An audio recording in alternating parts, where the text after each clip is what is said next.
India की number 1 choice Bharat matrimony.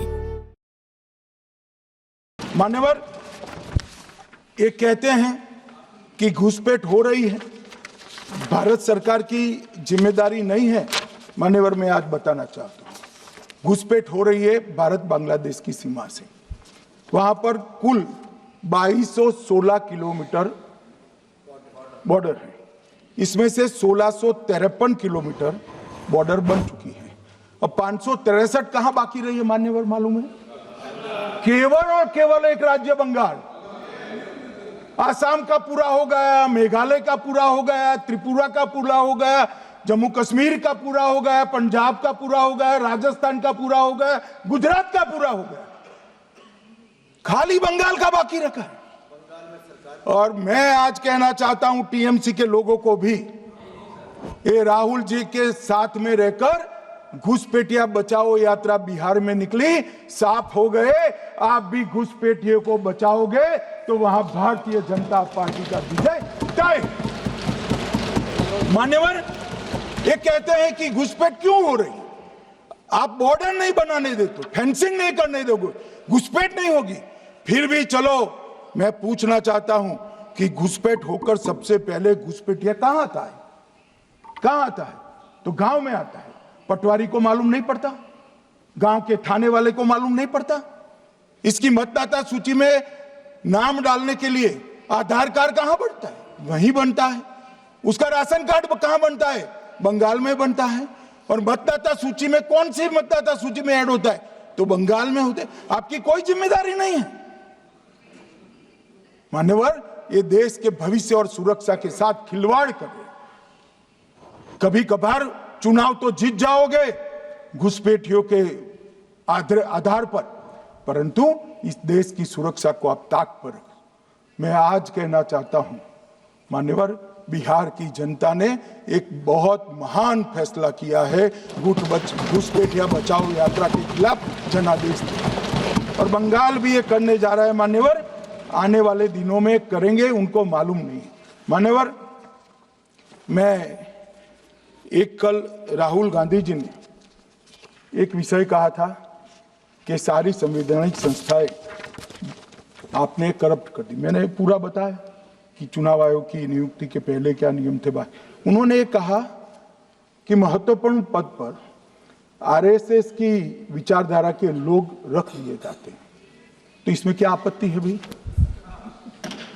क्या इस देश में कोई कानून बना है कि आरएसएस की विचारधारा वाले हैं उनको कोई महत्वपूर्ण? अरे इस देश का प्रधानमंत्री आरएसएस की विचारधारा वाला है,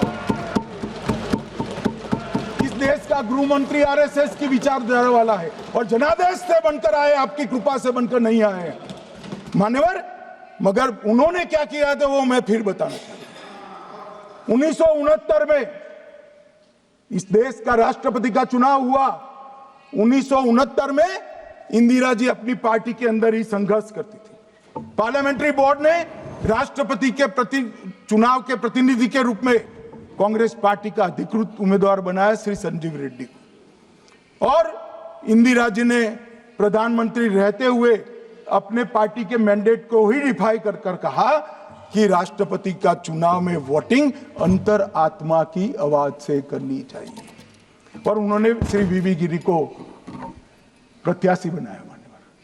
और फिर हुआ क्या? अल्पमत में थी वो। संजीव रेड्डी जी के वोट ज्यादा थे। जीतने के लिए उन्होंने कम्युनिस्टों से समाधान किया और इस देश की सारे संस्थान पर, शिक्षा संस्थान पर, महत्वपूर्ण संवैधानिक पद पर कम्युनिस्टों को बिठाने का काम ये इंदिरा गांधी जी ने। और वहीं से इस देश के विमर्श को बदलने का काम किया है, वहीं से किया है। वामपंथी विचारधारा इस देश के प्रकृति को, इस देश के स्वभाव को, इस देश की जनता को स्वीकार्य नहीं है और इसीलिए वामपंथी लुप्त हो गए मान्यवर। उन्होंने इस देश के युवा धन को वामपंथी विचारधारा पर डाइवर्ट करने का काम किया है, जो 2014 से फिर से नरेंद्र मोदी जी ने इसको एक अच्छी तरीके से, लोकतांत्रिक तरीके से परिष्कृत करने का काम कर रहे हैं मान्यवर। और ये कह रहे हैं कि आरएसएस के विचारधारा वालों को रखते हैं, कोई ऐसा कानून नहीं है मान्यवर कि आरएसएस की विचारधारा वाला व्यक्ति कोई आरएसएस की विचारधारा क्या है? देश के लिए मरना ही आरएसएस की विचारधारा है। देश को समृद्धि के परम शिखर पर ले जाना ही आरएसएस की विचारधारा है। देश की संस्कृति का झंडा बुलंद करना ही आरएसएस की विचारधारा है। ये क्या समझाते हैं? हम ऐसे मान लेंगे?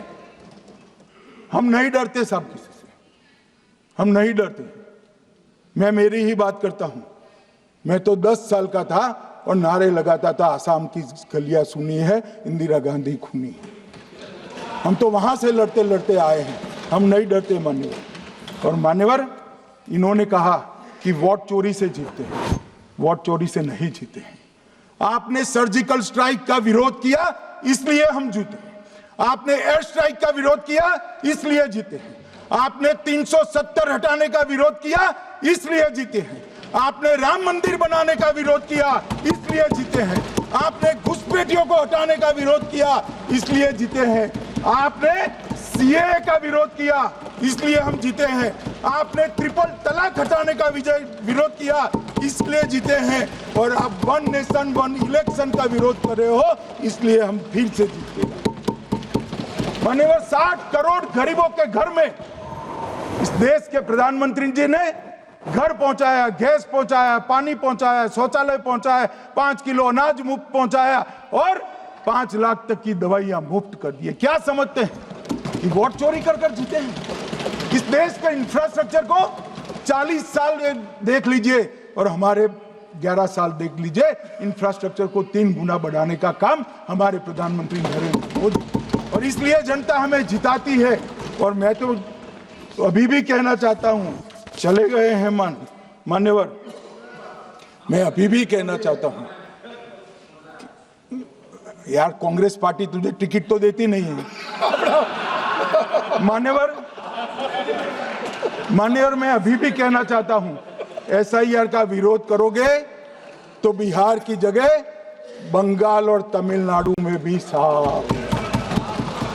मान्यवर, इस 140 करोड़ की जनता का जनादेश ईश्वर का आदेश होता है।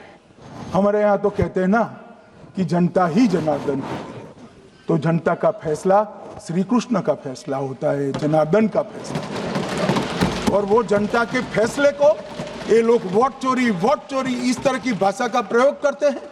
जनता देख रही है, जनता आंख मूंद कर नहीं बैठी। मान्यवर, मैं तो धन्यवाद करना चाहूंगा हमारे पार्लियामेंट्री अफेयर्स मिनिस्टर का कि इन्होंने तो एक अलग रास्ता कर एसआईआर पर चर्चा कर ली।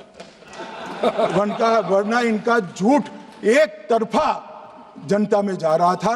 आज आपने भी मुझे इतना विपुल मात्रा में समय दिया, जरूरत पड़ी वहाँ प्रोटेक्शन भी दिया, मुझे संरक्षण दिया, इसलिए मैं आपका भी धन्यवाद करना चाहता हूँ।